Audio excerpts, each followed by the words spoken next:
Greetings, everyone. Let me start off by telling you this hard truth. If you're the smartest in the room, you're in the wrong room.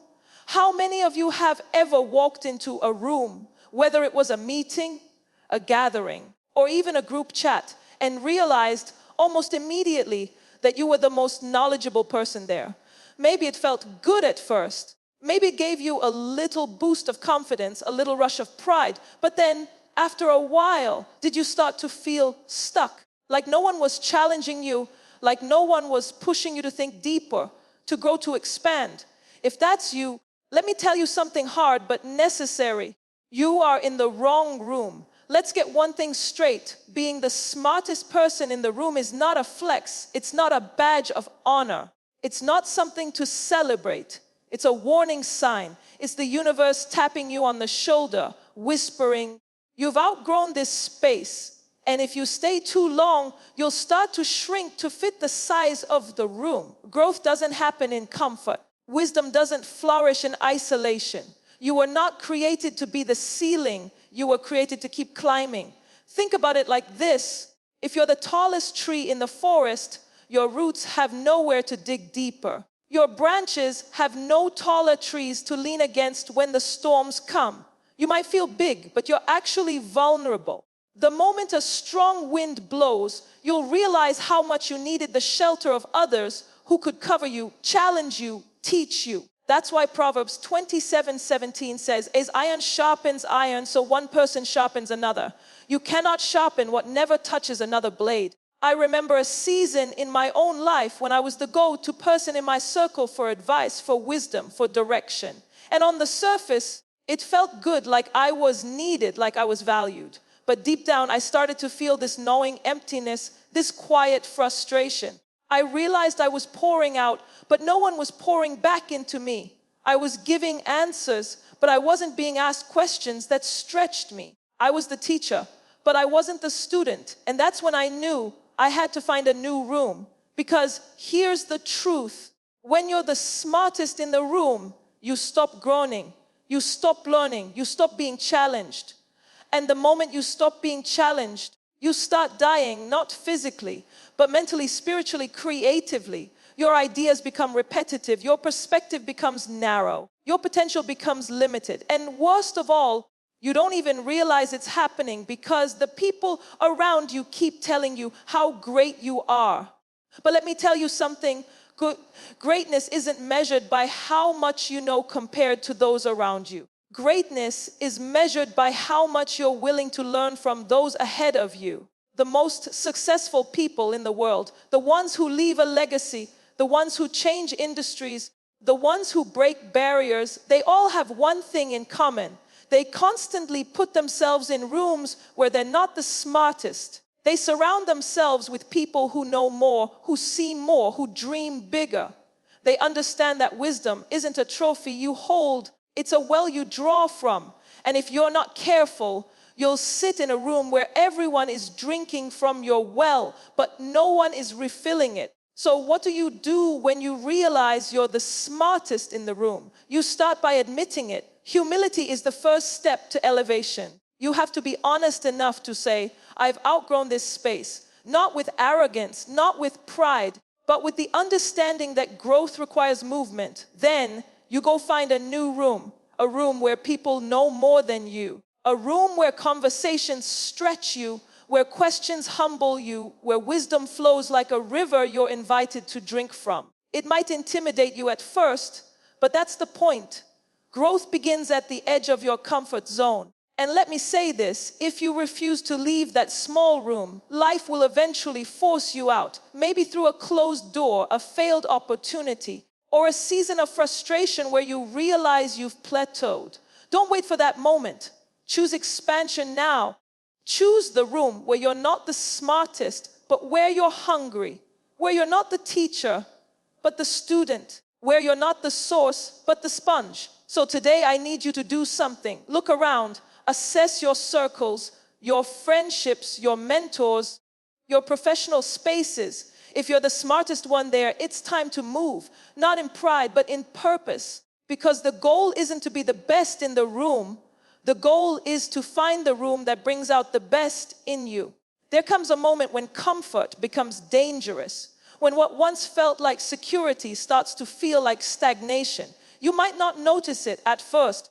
It begins subtly. The conversations that no longer challenge you, the ideas that no longer excite you, the goals that no longer stretch you. Day after day, you sit in the same rooms with the same people, having the same discussions, and without realizing it, your growth begins to slow. Then one day you wake up and realize you've been trading your potential for familiarity. Let me tell you a hard truth. Your environment is either elevating you or eroding you. There is no neutral ground. Every room you walk into, every circle you occupy, every voice you allow to speak into your life is either pulling you forward or holding you back. The people around you are not just company, they are curators of your future. They are either watering the seeds of your greatness or quietly uprooting them. I've watched too many gifted people shrink themselves to fit small spaces because they were afraid of looking inadequate in bigger ones. They stayed where they were celebrated instead of going where they would be challenged. And over time, their sharp edges dulled, their fire dimmed, their hunger faded. Don't let that be you. Think of your mind like a muscle. It grows through resistance. If you only lift what's easy, you'll never get stronger. The same is true for your thinking, your creativity, your vision. When you surround yourself with people who don't push you, you're essentially choosing to stay weak. You're choosing mental atrophy. And the tragedy is you won't even see it happening until it's too late, until you're passed over for opportunities you should have been ready for, until you're sitting across from someone half your age who's outthinking you, until you realize the world has moved forward while you stayed behind. But here's what's even more dangerous than staying in the wrong room. It's convincing yourself you belong there. It's mistaking comfort for competence. It's believing that because you're the most knowledgeable in your current circle, you've somehow arrived. That's not confidence, that's complacency. And complacency is the enemy of destiny. So how do you know when it's time to leave? You'll feel it before you see it. That restless stirring when the conversation stays surface level. That quiet frustration when no one around you is asking the questions that keep you up at night. That sinking feeling when you realize you haven't learned anything new in months. Those aren't just emotions, they're alarms. They're your potential begging you to find better soil. The right room won't always feel comfortable. In fact, it shouldn't. You should walk in and feel slightly out of place. You should have moments where you don't have all the answers. You should encounter ideas that make you rethink what you thought you knew. That discomfort, that's growth knocking. So today, I need you to do something courageous. Audit your rooms, your friendships, your mentors, your professional circles. If you're not being challenged, if you're not occasionally feeling out of your depth, if you're not regularly humbled by the wisdom around you, you're in the wrong space. And staying there isn't just limiting your future, it's betraying your potential. The cost of staying is always greater than the fear of leaving. Always. You've made the brave decision to leave what's familiar. Now comes the real test, because not every new room is the right room. Some spaces just trade one kind of limitation for another. The challenge isn't just finding a different environment. It's recognizing the one that will truly pull the best out of you. Here's how you'll know the right room makes you lean forward, not sit back. You'll catch yourself listening more than speaking, not because you have nothing to say, but because what's being said is worth absorbing. The conversations will linger in your mind long after they're over, not as echoes, but as invitations to think differently. You'll feel both intimidated and inspired. There's a sacred tension in the right room, the kind where you simultaneously think, I have so much to learn, and I can't wait to contribute. That's the sweet spot. That's where growth lives. If you walk into a space and feel only small, it's the wrong room. If you walk in feeling only arrogant, it's equally wrong. The right room humbles you without shrinking you. Watch how the people in the room handle disagreement. Wisdom isn't threatened by questions, insecurity is. In the right rooms, debates sharpen ideas rather than egos. People challenge thoughts, not people.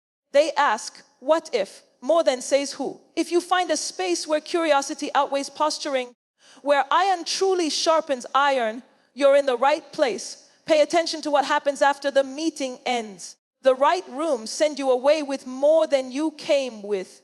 Not just information, but transformation. You'll leave with new questions, fresh perspectives, actionable insights. The wrong rooms, they either drain you or change nothing. But the right ones, they unsettle you in the best way possible. They make restlessness your ally. One more sign the right room has open hands, not closed circles. You'll recognize it by how they treat newcomers, not as threats, but as fresh potential.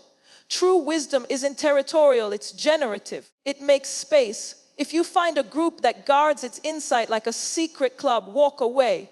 Knowledge that isn't shared eventually stagnates. So here's your assignment. Start visiting new rooms, not randomly, but intentionally. When you walk in, check your spirit. Are you nervous for the right reasons? Are people speaking substance or just status? Is there room for you to both learn and grow? The right room won't just accept where you are, it will call out where you could be.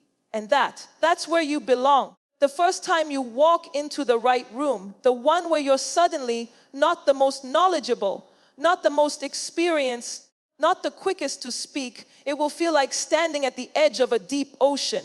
The vastness will unsettle you. The depth will intimidate you. And that's exactly where your transformation begins. This is where most people make their fatal mistake. They mistake their discomfort for inadequacy. They confuse their beginner's posture with failure. But what you're feeling isn't weakness. It's the birth pangs of a new version of yourself trying to emerge. Here's how to navigate these waters first. Trade your need to be right for the hunger to learn. In your old room, you were the answer key. In this new space, become the question. Let your curiosity lead more than your certainty. The moment you feel defensive, when someone challenges your idea or presents a better one, that's your signal to lean in, not pull back. Wisdom isn't measured by how much you know, but by how much you're willing to reconsider. Second, study the ecosystem. Every room has its rhythms, its unspoken rules, its hidden currents of influence, its unique language. Don't try to dominate the space immediately. Observe how ideas flow. Notice who listens more than they speak. Pay attention to how the truly wise people in the room handle disagreement. These are lessons no book can teach you. Third, contribute from your journey, not your ego. You may not be the most knowledgeable here, but you bring something no one else does, your unique perspective. Share stories of your failures as freely as your successes. The right room values experience over expertise because they understand that real wisdom often comes wrapped in scars. Here's the beautiful paradox. The more comfortable you become with not being the smartest, the wiser you actually grow. Your humility becomes your greatest asset. Your willingness to learn makes people want to teach you. Your openness to correction accelerates your growth in ways you can't imagine. But be warned, this journey will expose your insecurities like nothing else. There will be days you'll want to retreat to where you're the expert again. Days when the gap between where you are and where you want to be feels overwhelming. That's not a sign to quit, it's proof you're growing. So here's your final assignment every morning. Remind yourself you're not here to impress, you're here to expand. Every night, ask yourself, what did I learn today that humbled me? Who in this room knows something I need to absorb? The rooms that challenge you will change you. The conversations that stretch you will rebuild you. And one day, sooner than you think, you'll look around and realize you've become what you once admired. Now go find your next room. The world needs what you're becoming.